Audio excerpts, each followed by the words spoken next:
Hello. Yeah. Hello. Hello. Hello. Hello. This is all it's going to be. Hello.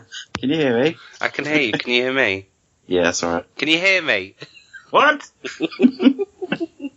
Oh, it's like the two naughty people have been left to do something by themselves. Oh, I know. There isn't anyone to tell us you can't say that. Exactly. We've got no like grown-ups. I'm just being your glamorous assistant. Are you being my Debbie McGee?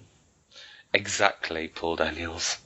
But don't you go pulling a rabbit out of my hat. I think that's the bleeper now, isn't it?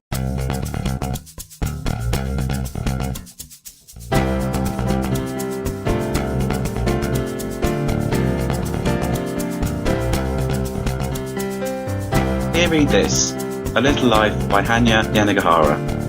Hello and welcome to Here Read This, which normally features 4 hosts, 2 books, and 1 book chat. But this month we're back doing it slightly differently. So this month it's just Simon and I. Hello, Simon. Hello, Rob. And we're going to be talking about now Simon's described it as the Marmite book that is A Little Life. I think I really want to say the absolute sensation that is A it is. Little Life. Now already we're getting into a slight argument about this, but Simon and I read this. We actually read this a while ago, a couple of months ago. I read it back in May. I read it August, September time, I think it was. So my memory is possibly a little hazy about it, but it's I think, yeah, you can call it the sensation book. It's been up for a number of awards. It's certainly been discussed, but I think you and I are going to come at this from slightly different angles. We are. I think it's safe to say. Do you want to do a quick recap of the plot of not all the 700 pages? I can't really do that because I've not got it in front of me, which is really helpful. Thanks for bringing that up, Rob. Right, neither do I. Oh, okay, this is going so well. Do you know what it is? It's basically Gavin and Kate, who are normally on the show, who Kate co-hosts Adventures with Words with Rob, and Gav used to be my co-host on The Readers. They're normally like the grown-ups and the sensible ones who keep us in line, so this could all go horribly, horribly, horribly wrong. It's basically I think the easiest way to describe it is a story. You think it's going to start off as a story of 4 friends in New York, and it then becomes something rather different, mainly focusing on Jude and his rather unfortunate life. Is that the best way of describing it? I would. I think it's quite impressive. You've reduced 700 pages to 2 sentences. That's beautiful. Well, it could be also a lot shorter book in my opinion. But anyway. Well, basically, I'm going to say it's a book about 4 friends, like Rob said. You've got Willem, who's an aspiring actor at the start. You've got JB, who is a painter who wants to become super duper famous. Malcolm, an architect. And then you've got Jude, who's the kind of enigma in the friendship group. And like Rob was saying, it's this book that starts where you think it's going to be very much about these 4 friends and what happens to them after college, which actually I was worried about because that would be my idea of a book from hell. Right. And then it twists, and I think I'm trying to think how many pages in it twists. It's about 100 and something, maybe 200. Where suddenly you realise this is going to be a book about Jude. You kind of get an inkling that something's coming. But it's interesting because for me, I thought this was going to be right up my street. I've read a lot of American fiction. You know, there's always this thing about the great American novel, and I was quite interested in this. It started off ticking a few boxes for me, and then, which is why I was probably so enthusiastic about this, like you start with, but then my opinion kind of changes later on. But yeah, you kind of, it's about 100 or so pages in where you start to realise quite where this is going. You've got a few hints that something's wrong with Jude, and even the 4 of them, the other three, don't know all about his past. And it's you're kind of drip fed, aren't you, in a way? Well, and then you finally told that he doesn't want to talk about it. That's all you ever get is that he doesn't. And actually, that's kind of what the whole book is sort of about: is miscommunication, or is there a point in a friendship where if you don't tell somebody something within that certain amount of time, you're never going to tell them. Mm. Yeah, and I kind of thought they're kind of become a family together because Jude hasn't really got any other family outside other than Harold, and I can't remember the other name now. Yeah, and you're left wondering almost as much as Willem, JB, and Malcolm are. What's up with Jude? And then there's sort of a reveal, and you kind of learn a lot more about Jude Well, all you know initially is that he's got disabilities. His body has clearly been through something pretty traumatic. But then as it goes on, you realise that there's a lot more going on mentally and psychologically and emotionally with him. And also he's how he deals with things. And actually, we should say, if you haven't read the book, it does contain quite a few trigger subjects.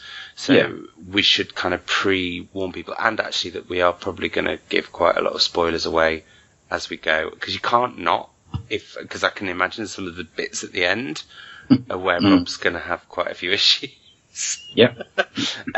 But so if you have any issue with trigger subjects such as child abuse or self-harm or anything like that, you might not want to listen / read the book. If you've read it, then fine, it's game on. We're ready to do spoilers. And if you want to read it and you haven't yet, which I think there are still maybe a couple of people that haven't read it, I don't think there's that many, then come back to it once you've read it. Yeah, I mean, I think we're going to have to talk about quite a lot of the plot, really, if we're going to have any sort of discussion about this.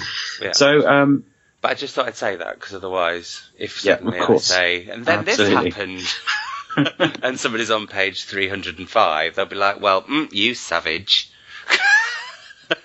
So I'm quite interested in our different points of view about this one. Well, I think it's interesting that we started from different points of view. Yeah, from the very beginning. Yeah, so, I mean, you've been very enthusiastic about this. I think you even called it your book of the decade. It could be one of my books of the decade. Could be, right, because if I was like, right, I think we're going to talk about that.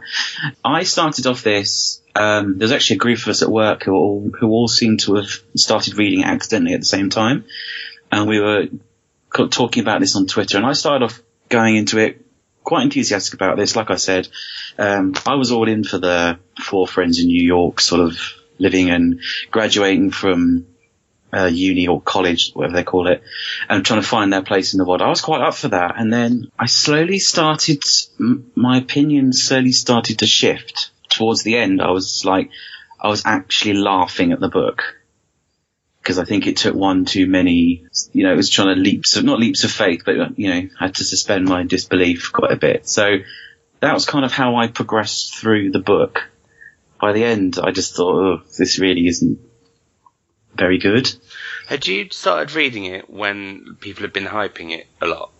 Because it was interesting for me. I started it back in beginning of May, end of April, beginning of May. In fact, it was the May Bank holiday, the first May Bank holiday that we had in the UK. And I read it over 3 days. And I didn't know very much about it, other than the proof copy I got was massive and had loads of quotes on the front about how amazing the book was, which I ignored. And I wasn't sure, and I was kind of like, I get the feel, when you sometimes feel like a book's going to be really big? Yeah. And so you're like, well, I'll give it a whirl. So I did. And I have to say, for the first 150 pages, I thought it was all right. I was just like, And then as I realised Jude's story was going to get darker, I got not more into it because of it being darker, but there's a kind of, for me, there was a kind of work out the mystery element, work out what's happened, work out what I need to know. Captain Guessington, started, which doesn't normally happen. Rob's normally Captain Guessington. Started to kind of get involved in that element. If it had been just about college, I would have just been like, oh, bin this off. And also, I'm not famous for liking New York novels particularly. So those elements kind of probably actually really lowered my expectations of what I thought would happen. But then as it went on, and I got more swept up into Jude's life and all the stuff he was going through, but particularly that sort of theme throughout of the fact that friends sometimes don't talk about the things they should, and sometimes you miss that opportunity to talk about some of the things that you might want to have talked about in your past or things like that. Because there was something that happened in my childhood that if I tell my friends about who I've known for ages, they're all really shocked because I just don't talk about it. But if it comes up in conversation, I drop it out. I'm not comparing myself to Jude, because Jude has been through, I didn't go through anything like child abuse, but I found my stepdad dead. But as soon as people hear that, they're like, what? Especially when I talk about the circumstances, which I won't on here because my mum will be furious. But it's interesting for me that I think that chimed with something within me that I hadn't read anywhere. Does that make sense? Yeah. I mean, going back to what you said, I know about the book. I got the same proof as you, so it was covered in, plaudits. and even comparing it to The Goldfinch, which was actually one of my favourite books of last year before. And I didn't know a great deal about it. I actually, because it was almost such a plain cover and from an author I'd never really heard of, I didn't really know what to expect. And I think, like you, I was interested, and the first bit obviously was a bit more up my street than yours. And then I felt the first bit was a bit more pedestrian, which sounds really odd. Well, I think that's kind of, I don't know, because it kind of then I was like, I do want to find out what's up with Jude, and I had an inkling, I think, obviously not to the extent, because that's the one thing I want to get to, is like how utterly ludicrous Jude's life becomes. But yeah, but then I think about halfway and edging towards 3/4, I was thinking, this is good, and I did read it quite quickly. For quite a big book, actually, I think I read it quite quickly. I think it is a book that does drag you in pretty fast, and do you know what? I still can't quite decide how it does it. Well, I don't know. I mean, I think the book has problems and I'd be interested to hear what you think. But I think that it does draw you in, but then you kind of you feel a bit compelled to finish it because you want to find out what happens at the end. But towards the end, it became a bit of a slog, became a bit of a chore, and I think it could have done with a few edits. I think it could be a bit shorter, and it would actually be a better book. You see, it's an interesting one, because if it had been written by a lot of other authors, I would probably agree. However, I think there's a certain energy that the book has, and it's interesting because I come from a slightly different place in the fact that since I've read this book and since it had such a big kind of effect on me, and since it became a book that I felt I'd lived through a little bit, which I think is another reason why it sort of resonated with me so much. I felt like I knew these 4 people. I felt like I'd been with them throughout. I felt almost like a 5th person in that friendship group, even though I wasn't, and even though there's never a 5th one mentioned. But I genuinely, and I haven't had that with the book, where I feel like I've properly been through it with the book. And it was one of those books where I was cracking the spine because I was furious. I was cracking the spine because I was upset. I was cracking the spine because I was happy. It was ridiculous. I mean, if I did a picture of where I'd put like markers of points that I needed to know about, and afterwards I was like, my review is going to be as long as the book. This is not going to go well. But I think because I've gone through that, and then when I met Hanya and had a chat with her, one of the things I asked her was about the editing process, and she didn't want to edit it because she wanted it to have the emotion and the feelings that she had when she was writing it. Now, whether that's a good idea or not, I think is up to different people. For me, it worked spot on because I felt like I lived through it. I think for other people, they just were like, they wanted it, I don't know, more condensed, I suppose. I think then basically aimed at you. Yeah, I know. I think it could be done with an edit. I think sometimes so in her credit, I'll say there were times when it was incredibly harrowing, incredibly upsetting, moving, and people can obviously guess which parts those were. But other times I found it rather strange. She kind of writes in a detached way, where she sort of just tells us Jude was upset and he went and cut himself, and Jude was upset and such and such. And I kept thinking, don't tell me how the characters feel, just show me how it was. And I think I couldn't work out if she'd done that deliberately, so it was sort of detached, because that was the way sometimes Jude felt from life, from everything else, that I think he was kind of numb for a lot of it. Yeah. But I felt that was also, it wasn't just that he was numb. I felt he was almost, there wasn't a locked-in syndrome, but there was certainly an emotional locked-in syndrome. Yeah. But when you read 700 pages of a detached narrator, I think the problem with this is it kind of hits you over the head. Did you think the narrator was detached the whole way through, though? Because I didn't. I felt like I didn't feel that at all, because there isn't really a narrator. That's the kind of whole thing with it, which is where it's quite an odd book. Because the other thing that I think I've really liked about it, but I know a lot of people have not liked about it, is the book sort of sits in its own world. Because whilst it's set in New York, and it's clearly recently, there's no mention of historical anything. There's no 9/11. There's no financial crash. You could actually take it and almost put it anywhere, sort of, within a modern setting, which felt slightly strange. I think my other problem is that other than Jude, characters kind of just came and went as the plot sort of served its function, and I feel like some of them, like Harold or someone else like that just had his entire purpose there was sort of just to do things and help Jude, and then he'd just sort of vanish. And they kind of felt a bit cardboardy. It was sort of like, Harold is also a lawyer, and that's basically his entire function. And if I was to be critical about it, which I can be, and it won't change the way. It was interesting actually, because I was talking about this on Reader the other day, because we were asked if reading your favourite book once is enough. And with this book, I think it is. I'm never going to read it again, because I think if I did, I would go back and start to chip into it. And I think for me, this book was about the experience that I had reading it, which I'm never going to kind of replicate. But if I look back at it, I can see that it is an imperfect novel. It just got me, or I got it, one or the other. One of the things that I think probably was, for me, I thought the whole book was successful, but one of the lesser successful moments for me would have been the whole Harold storyline. I couldn't quite work out what the purpose of it was, other than for somebody else or actually for somebody to, I think, particularly Willem and Harold are there to show that Jude can be loved. Yeah, they are there to say, be loved by a father and a lover sorry, that is a big spoiler with them, but people shouldn't be listening. Yeah. But and that was the other thing that I kind of thought was interesting this is where I think it's a clever book, 'cause it brings up so much, like in terms of the way it discusses sexuality and friendship and how that all bonds off each other. But I thought that the relationship with Harold was important, because obviously he'd had such an awful time with brother Mark, who became his initial father figure. There needed to be some sort of, look, you can be loved by a father role, and that's fine. There's nothing ominous to it. Brother Luke, you mean?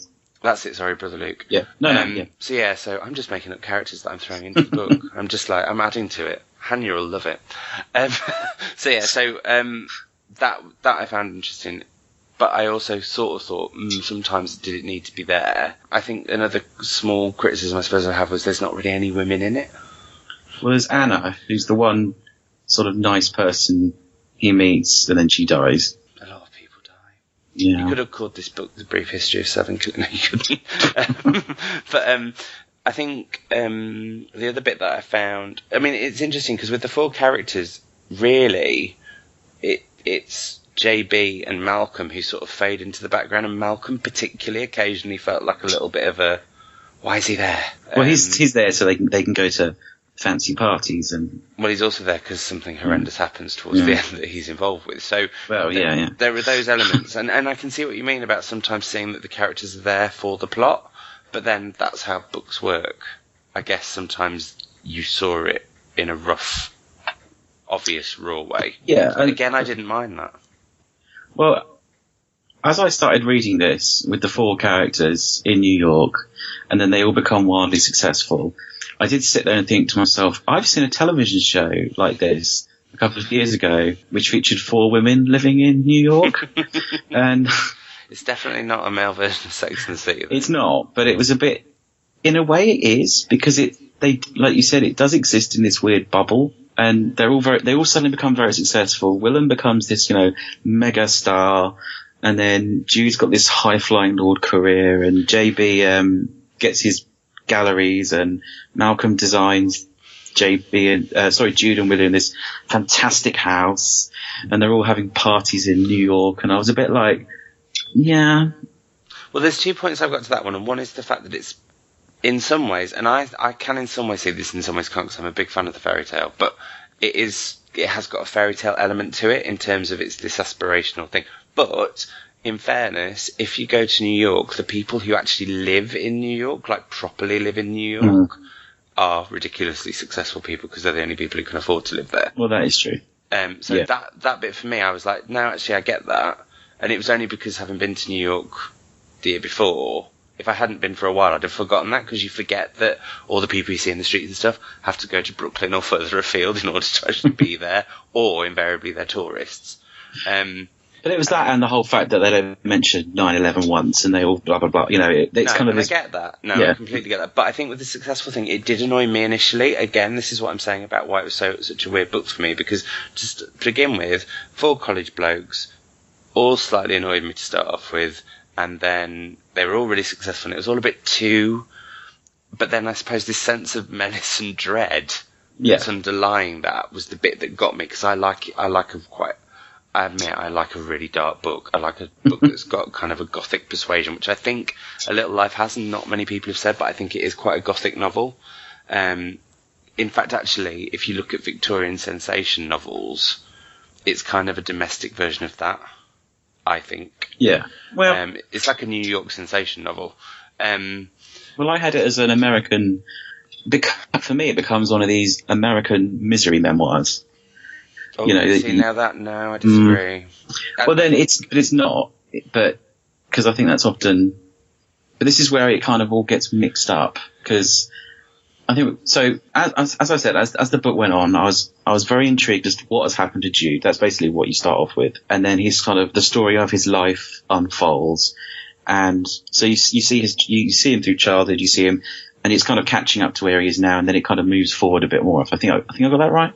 Yeah. But it's like when you actually sit down and think that the life that Jude had, that's where it all started to fall apart.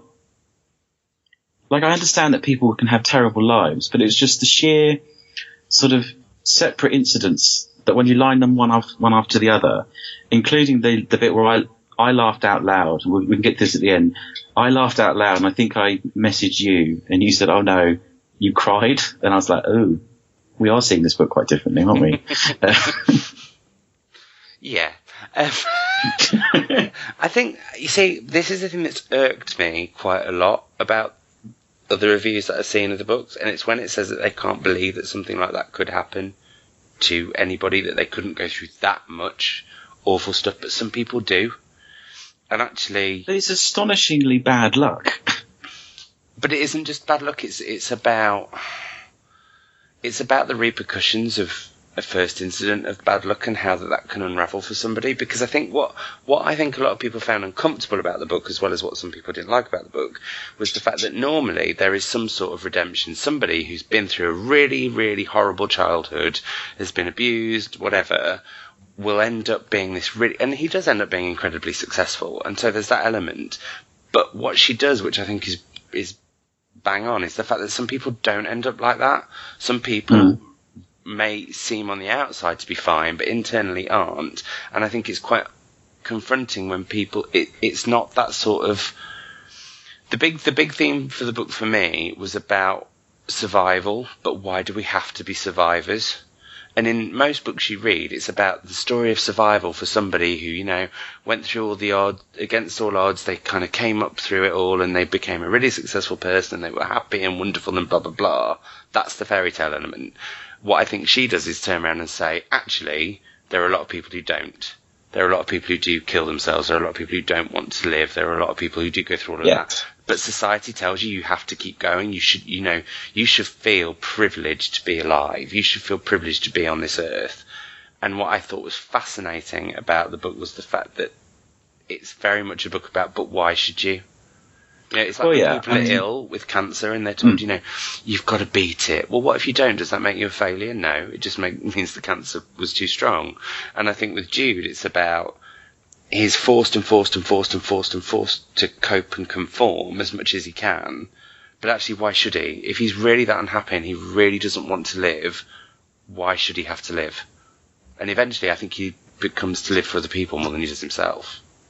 Well, yeah, I think that's my interpretation of the book, and for a while it took me a while to actually figure out what was the point of this. What did I read 700 pages to get to? You know what I mean? I was trying to make sense of what had just happened, and I think that's exactly what it is. That's exactly how I'd put it. Is that, you know, in the end, Jude just decided, you know, that was it.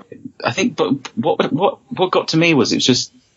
His entire life as a whole was absolutely so batshit mad in what happened to him that I couldn't believe. I'd actually, if less things had happened to him and he had struggled, I would have believed that more. I mean, if you think about it, so first of all, he's abandoned and dumped. Mm-hmm.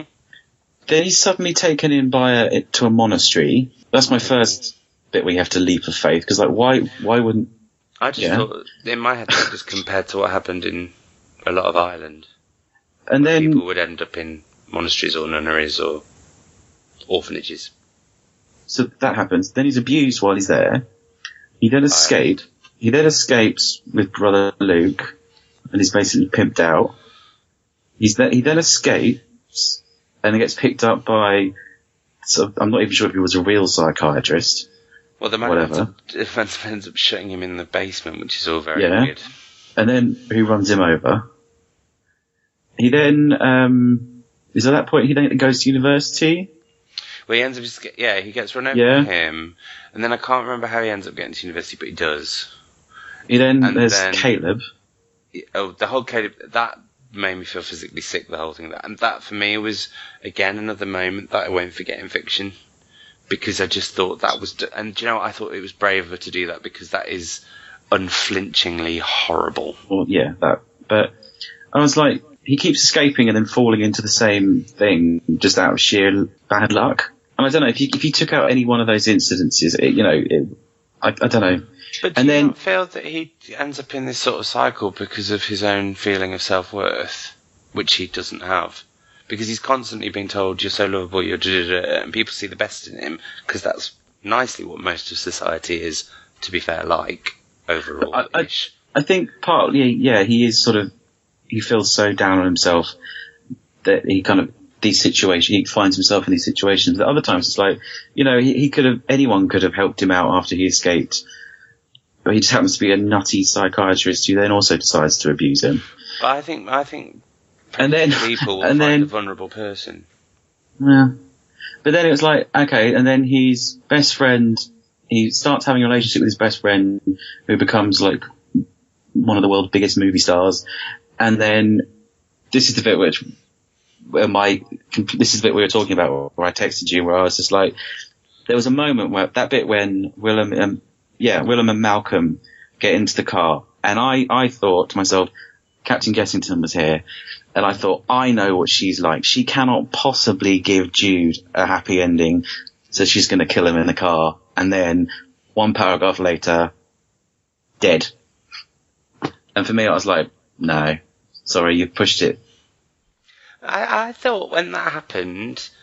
It was funny. I was gutted because I cried because I was such a fan of Willem the whole way through.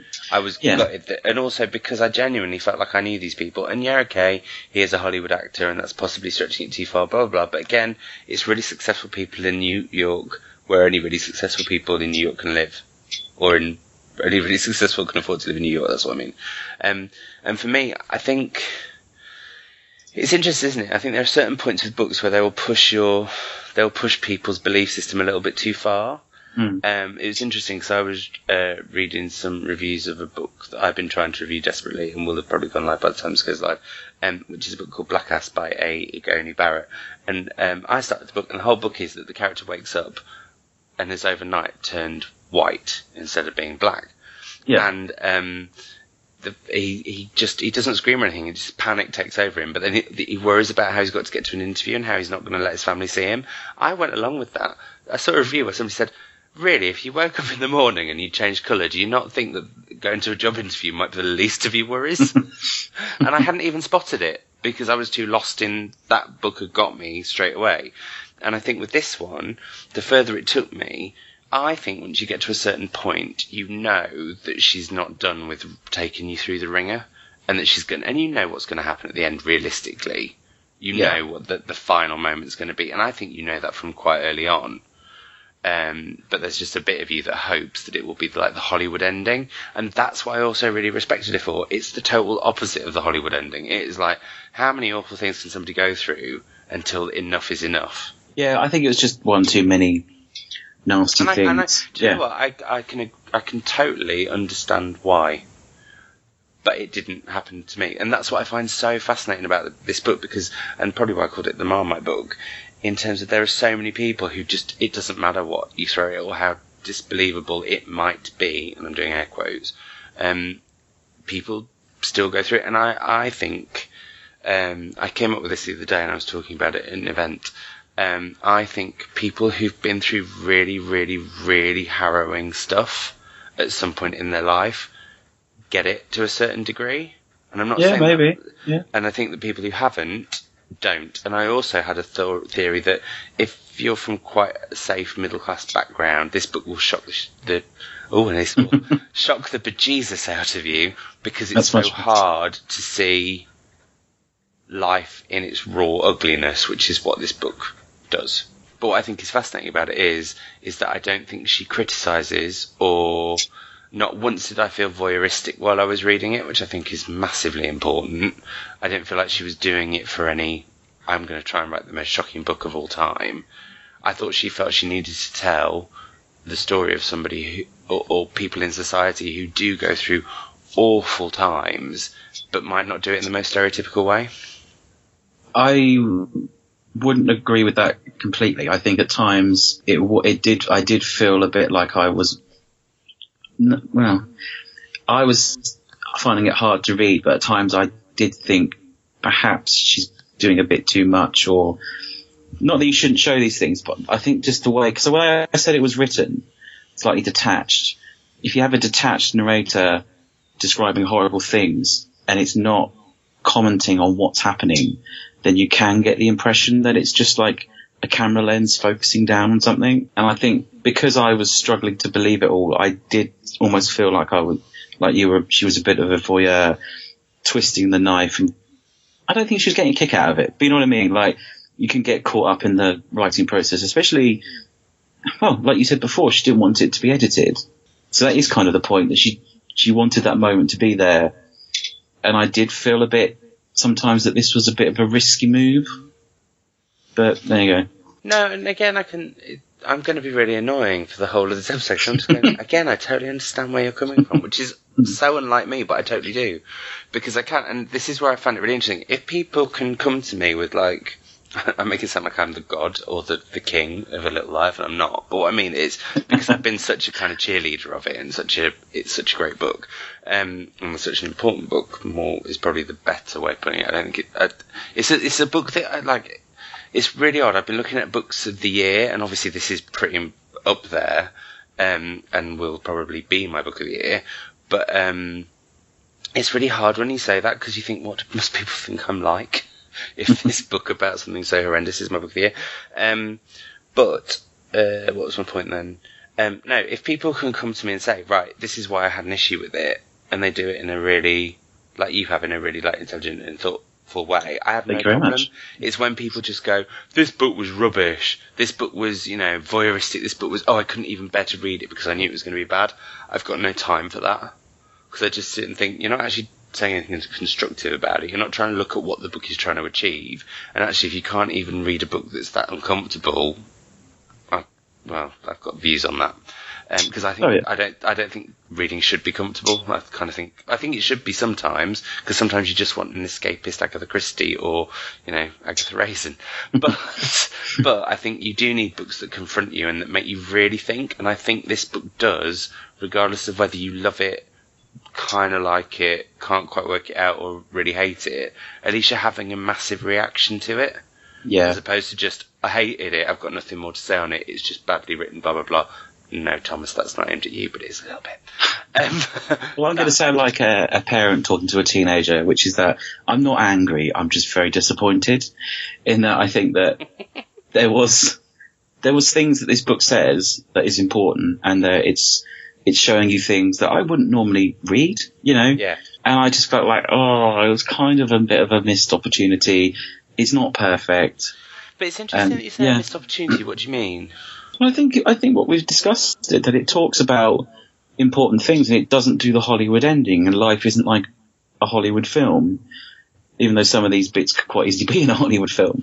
The affluent lifestyle, but just because you're successful and you think you've got a group of friends around you. And I mean, Jude was loved. That's the whole point of Willem, and that was the whole point of Harold, that they just accepted him for who he was. They didn't need to know what he'd been through. They loved him, but for him, that wasn't enough. And I think there's a bit, doesn't he say at one point that, why does the first 15 years of my life have to define the rest of me, or something like that? And but isn't that the book that the question's asking all?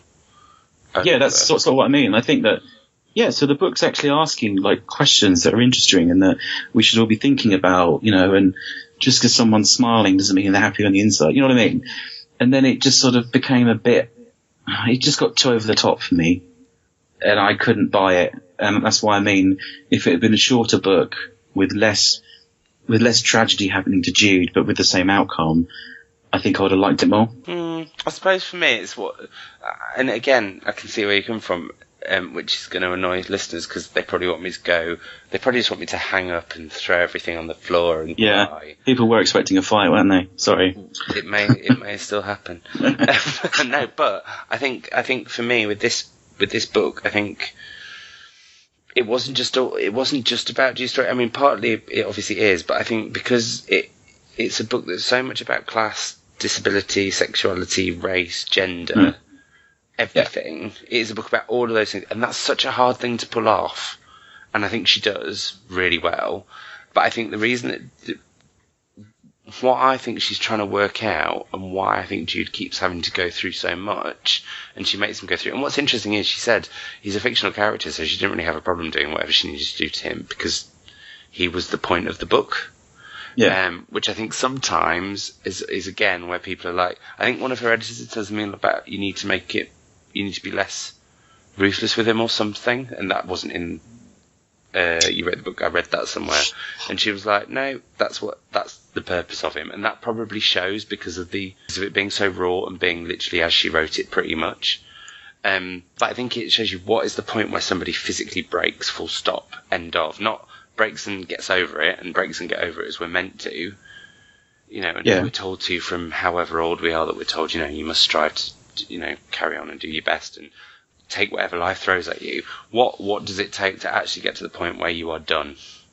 And I think it could have happened a little bit earlier probably, but I think the whole Willem thing had to happen because really Willem was his final anchor, I thought. Even I don't even think Harold was his final anchor, I think Willem was. But then also that was the other thing that I found really fascinating about the book, was that it looks at love in all of its forms, which is fantastic, but it takes a really unusual look at sex. Yeah. Just in terms of what is it like if you're just not bothered, and why is it that you must be bothered? And I found that again, it did that with sex, it did that with love, it did that with survival. Why do you have to be loved? Why do you need to feel loved? Why do you need to? And I think because all of that was going off in my head, plus the whole thing about when do you talk about certain things and when is it appropriate and all of that. I think for me, I just got so immersed in all of the thoughts, all of the lives, and all of the.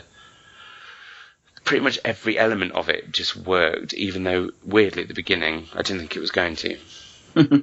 And I also had that hump that people talk about, which is like around page 200 and something, where people say that's the point where they either carry on or don't. And I remember somebody saying to me, keep going. So I don't think at the start I thought I was going to love it as much as I did, because I just kind of went along with it. And then suddenly, I think it was around 250, I just suddenly was like, I'm in now and I can't stop. But there must have been something before that, because not a lot of books would you give to page 250 to keep going. Well, no, because that's about a third of the way in, isn't it? But the other bit that I don't like is that people say it's badly written, and I don't agree with that at all. I think some bits clunk, and I don't think it's bad writing. I think that's probably raw writing. Well, I don't know. I was surprised. Well, talking about the book or not, we're talking about the book of shortlisting. Can you be surprised and not surprised at the same time? I was surprised because I thought the book, as I said, falls apart towards the end, and it's not a perfect book. But then I wasn't surprised because it has had this groundswell of, oh my God, this is amazing. And, it's a literary book. You can't take that away, but I didn't think it was going to win at any point. See, I did for that. And again, I think this is something that is an odd one to describe. It's a bit like you're saying, how can you be surprised? I'm not surprised. I admit it's not the most perfectly written book in terms of writing, in air quotes, but the emotional experience it delivers with that writing is unbelievable for me, not for everybody. And again, for me, it was the experience I had reading that book that will never leave me, and the way I felt, the way I still feel about it when I think back on it, all of that sort of stuff. I've not had that happen with the book before, where it's almost become ingrained with my life at that point. and also harked back to things in my life. So, and I think there are some books that, may not be the best written book in the world, but the emotional connection you have with it, or the experience you have reading it, is just, it chimes, it gets you get it, end of. And I think this is one of those books that if it gets you, it will get you, and that's it. You'll be with it forever. And I think it is that point that we discussed about when Willem dies, that I think is that point where, and I wonder actually if that's part of it. Jude is broken at that point and severed from the world, so I wonder if you're supposed to slightly sever yourself from the book. Oh, I don't know about that. Too deeply at it. Maybe. Know. Well, I mean, I think about that. I think it's it's an experience to read it. I do think some bits aren't that great, and she does rely a bit on the odd simile here and there, and I didn't like the detached narration. It's almost as if there's something between you and them the whole time. But see, I didn't get that. It's so interesting. But I genuinely find it really fascinating, because I think it is one of those books where I don't mind if people don't like it. I'm fascinated as to why, or what didn't work for them, just because it did so much. But that's what's great about books, I suppose. Yeah. I didn't want to be told how they felt. I want you to show me how they feel and let me work it out themselves. I think I had both. I think I had that both, where she's telling you, but obviously because I would get so upset about it, although what was funny with it, I cried the first time that I cried in the book was with happy tears. I remember that really vividly. I was like, hang on a minute, this isn't the right effect. This isn't what I was expecting. Because also that's the thing as well that I feel bad, is that people are told before they start it now, this book will probably break you, or they're told you'll either love it or hate it, and I'm adding to that. And it's kind of, it's weird, because we were talking about this with the Green Carnation and Marlon James. Some people are saying to me, that book's become a phenomenon, so the book's almost got a life outside the book. And it's really odd when that happens with books. Yeah. And I think this has done the same. It's got a life outside of it's got a big life outside of its little life. Although I'm still not quite sure why it's called a little life. And also, his life isn't little, but then I suppose he feels his life is little. Yeah, I think that I was trying to figure that out as well, and I couldn't quite. I'm sure she must be on record somewhere saying that. I think he feels like he's got a little life, when in actual fact he becomes successful. People know who he is. He's loved, but it doesn't really matter to him. He still feels insignificant or something. Do you know what, maybe that's it? I don't know. Who can say? I suppose we need to do what we normally do with books when we do it with Rob and Kate, which is that amazing Even question. Gav and Kate. Yeah. Did I say? With Rob and Kate. Oh, sorry, I forgot who you were. Good day. Yeah. I've blanked you now from existence because you didn't love it as much as me. Is this, would you recommend this? Is that what you're...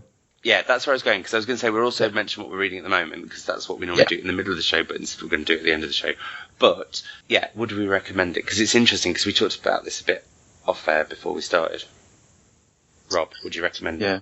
Would I recommend it? I want to just edit it so you go, yeah, because that came later. I get the edit on this, I'm afraid. Would I recommend it? Well, the thing is, who is reading it? Is it someone who knows that this is a harrowing book, or, you know what I mean? On. Who works for Waterstones? You should know who's reading it. Who are we recommending this to, is the question.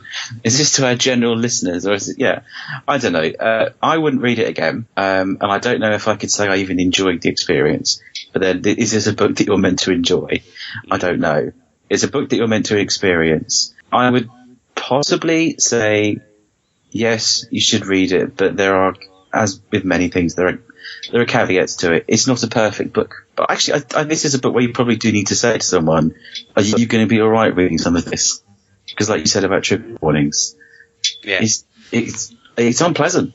So, can I give it a maybe? Oh, maybe I would. On the fence, why don't you? This is where we fall out. You clearly would recommend it.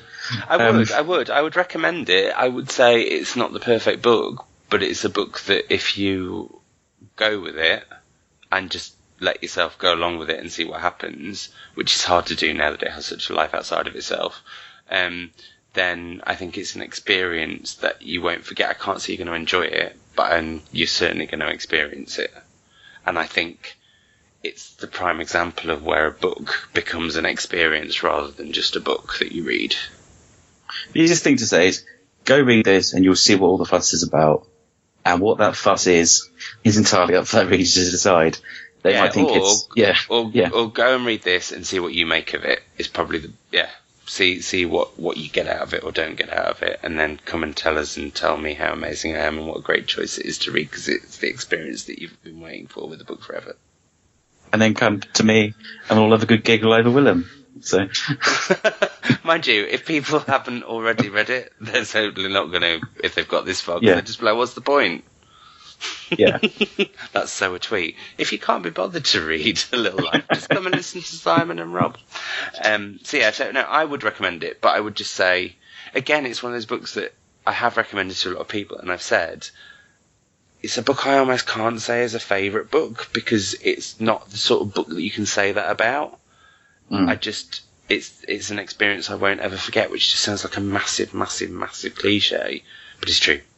That's the only way I can put it. I think what possibly irked me was when you it was your book of the decade comment, and I was though I think it's probably going to be. I think I think in 10 years' time, if you say to me, Simon, which book do you remember?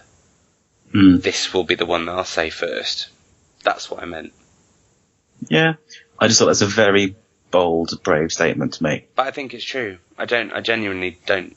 I don't tend to say sort of outlandish statements that often, really. No, of course. Not on that level. Yeah. Sometimes, occasionally, outlandish quips, but not something like that. But I genuinely, and don't forget that, like, between me having read it and reviewing it, there was 4 months. So I had time to have that whole let it settle down and see how it went. And I still felt like that way then. And if you ask me now, yes, it will be one of the best books I've read. No, not the best book. It's one of the best experiences I've had reading a book. I don't think it'll be hard to beat this experience that I lived through with that book. So you can't say it's one of the best books you read. But you can say it's one of the most. So, but what I mean is, it's one of the best reading experiences. Not best, because best sounds like I got off on it and I didn't. But then I suppose maybe I should have said visceral, which is a phrase I really hate. Okay, it's the most visceral book I'll read this decade. So I think annoyingly we've actually kind of met halfway now. Well, no, because I still think it's a corking book. And like it is. Yeah, but you can't say it's the best book. That's this is what. I think it will be one. I think it will be one of the best books I've ever read because of the experience. But But best is a really difficult word, because best means that I think it's the. It's not that I don't think it's the best writing. It's not that I don't think it's the best story. I think it's a sort of subject matter that you can't describe as best, even though it kind of is. See, I'm kind of coming at it from the other side, which is like, yes, I think this is a book that you have to experience, but at the same time, I don't think it's perfect, and I think it has some flaws. So I don't think it's perfect. But I think we're kind of halfway on either side of the same point, if you see what I mean. I think we're both halfway on the side of we're headed to more. It's a great book experience. Yeah. I don't know. It's really hard, because if you ask me what's my book of the year, it's going to be A Little Life. Yeah, as in the. But then, does that fall into best or what? Or expect a blog post on me? Expect a blog post on me? No, expect a blog post from me on this matter, probably at the beginning of January, because I'm going to have to really think about this now. Rob and Simon argue over the word best for 10 minutes. There we go. Yes. That's Great listening for everyone.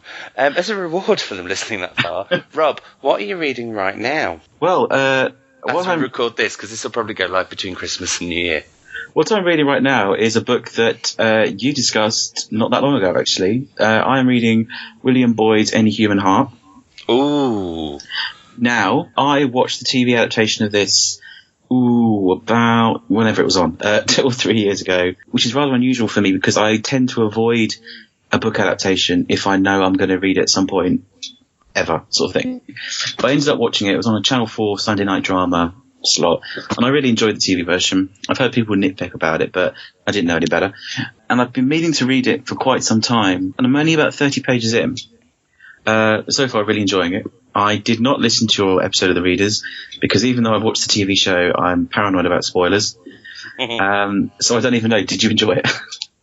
I did. Right, okay. I'm liking the diary entry style, or the journal style, I guess more. I like the fact that it's kind of self-aware that it's a book because you get the little footnotes. Yeah. That sort of dots things in. So, and I know the general gist of the story because I've seen the TV version. But as someone who I also had a bit of a reading slump.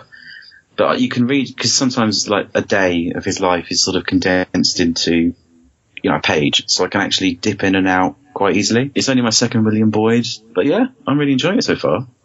It's interesting because that one was it's like Michael from That's Michael, the Night Dun's favourite book of all time, and I was really worried about it.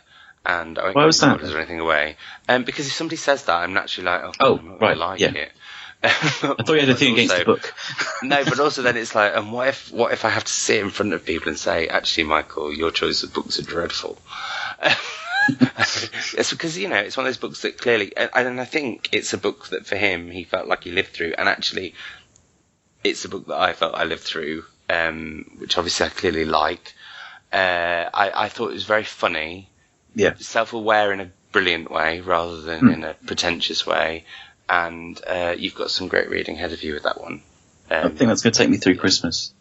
I've not reviewed it at all, and actually I'm now started thinking, that's another review I need to try and squeeze in before Christmas, because coming to my books of the year lists, that's probably going to be on one of them.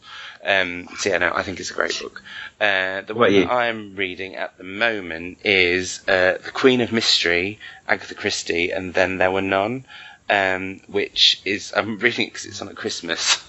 Yes, and I thought, I ought to read it before I watch it. What I'm finding interesting about it is the sort of latent racism that's in it, which I wasn't expecting. But I think we talked about this, didn't we, when we did the Here Read This episode way back with the Detective Club or whatever. The floating dreadful people Admiral. Called. Yeah. And what I am enjoying about it is there is no question she's a genius with plot. There is no question she's not amazing at characters, because they're all a bit the same. I keep forgetting who's who until they die. But what I think, but what I have to keep remembering is this book was written of a time, and I don't agree with those thoughts. I don't agree with what she says occasionally, but that was the time. And actually, what's interesting is, I was talking about this on Twitter with the author Ruth Ware and the editor Alison Hennessy, who does a lot of crime fiction, and they were saying there's some really interesting articles about actually what she's doing with the viewpoints that she's putting across is showing you how idiotic they are. But when people initially read it, it's so uncomfortable that they go, oh my god, she's being racist, when actually her character is being racist. And there is that quite forward thinking for the time, do you think? Or? If that was the way she was doing it, yes. Yeah.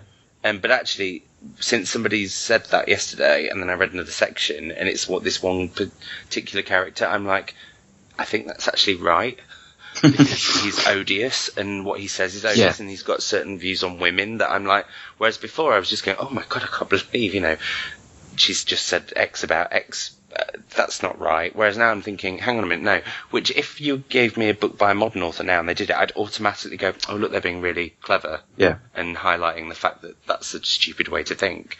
Whereas because of the time it's that, I'm like, oh, Agatha Christie, you filth. Where actually she's probably being really, really clever, and I was not being aware of how clever she was being.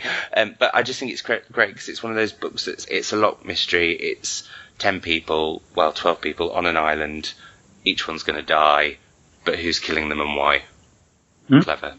I'm quite looking forward to that on Christmas on the TV. I would say read it first because you'll whiz through it. Like I've been able to devour 50 pages today within the space of about 30 minutes. Oh right, it's predominantly dialogue. Okay, I'll figure out when it's on and I'll try and do that. Boxing Day. There we go. Okay. So it'll have been and gone, and I'm sure we'll have watched it and loved it. But it's interesting because people are concerned how they're going to get around some of the attitudes of the time in the TV show. Oh, yeah. So we'll see how they do that. But yeah, so that's what I'm reading now. But I'm really looking forward to just reading quite a lot over Christmas. I'll get my reading group back, I think, properly at Christmas, because it's just time off. I've only got about 4 days off, so we shall see. I've got So anyway, this is where we'll have an argument now. Yeah, this is where we suddenly kick off and debate holidays for 10 minutes. We will hopefully be back with Here Read This in the spring. That's what we're saying, because it makes us have to make decisions.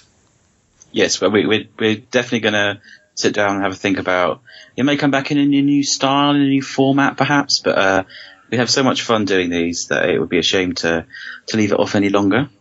Exactly. And if you've missed it, you need to go back and listen to Adventures with Words with Rob and Kate on their Christmas special. Well, and listen to it anyway. But there's two little special guests, I think, at Christmas. Somehow people broke into my house and we all ended up playing Book Chase, which was the most fun I've ever had. Have I said the right title of the game now? It is called Book Chase, yes. Thank you, Simon. Available online and in various charity shops. Various charity shops around the world. But yeah, so you need to go back and listen to that because that was really good fun. If you've missed it, this is where I have to try and fit in all the different podcasts. If you've missed it, me and Michelle Faber are talking about his book, The Book of Strange New Things. I think that's what it's called. I've probably got that wrong. You met him. I did. Anyway, that's gone live on You Wrote the Book. And I think me and Thomas have been talking about, or we'll be just about to talk about 7 books that we're trying to get the other one to read within the next year. Mm. And Gav and I will also be on the readers talking about the books to look forward to in the first half of 2016. Rob and Kate, or just Rob, will you be doing your books of 2015? Yes, so as this goes live, I think we'll have done a discussion on Star Wars. Special. We'll have done the Christmas special, which also doubles. Unfortunately, we didn't realise until afterwards. That's our 150th episode. Happy 150th. Do you know what? I was sat there when you told me that, and I was like, hang on a minute, how are we only on 140, whatever? But it's because we're fortnightly. You're fortnightly, aren't you? So yes, the Christmas special with you and Gav and Kate, where we play a board game and chat book stuff. That'll be on Christmas Day. And then on New Year's Day, we'll be doing our books of the year. But it's a special, like an awards. We give out certain awards, including the Simon Savage Best Nazi Award. I forget that exists. Can I just say, can we give that a little bit of context if people have never heard us before? Well, I think you once accused me of only reading books with Nazis in. Exactly. Which is a and what blatant I said lie. was that you only read books about World War II, and I'm not famous for liking them because I have an aversion to Nazi books. But so we did all love. It's not that that's my way of thinking. But we did all love HHHH, though. We did. I've read a few books about World War II that I thought were alright. So anyway, we have that award in your honour. I can't wait to hear what book's going to get that one this year. And then, yes, that'll be on New Year's Day where we look back on the books of 2015. We've just done a podcast on what comes out in January. I'm going to do that sort of every month. And then we'll be back onto our regular Sunday scheduling. And are you going to be making any New Year's resolutions? Because I think me and Thomas are going to talk about. I want to do a bit of me and Thomas haven't recorded it yet, but I want to do a bit of a shoulda, woulda, coulda. The books that we should have read in 2015 that we didn't, because I have like a stack of those. And then also what resolutions that we're planning on making in 20. Yeah, I think we will. That sounds like a good idea. Look forward and look back on the new year, I think. Yeah, I'll let you have that one. Thanks. Pleasure. But that's it from us. We'll be back hopefully at the end of January. I've just changed it from spring to the end of January. We're going to do it for the end of January, when we'll be back with a new, improved, even more fun, but probably just as ropey occasionally, Here Read This with Kate, Gav, me, and Rob. Yeah. Well, Simon, it was good to talk. We didn't have a falling out.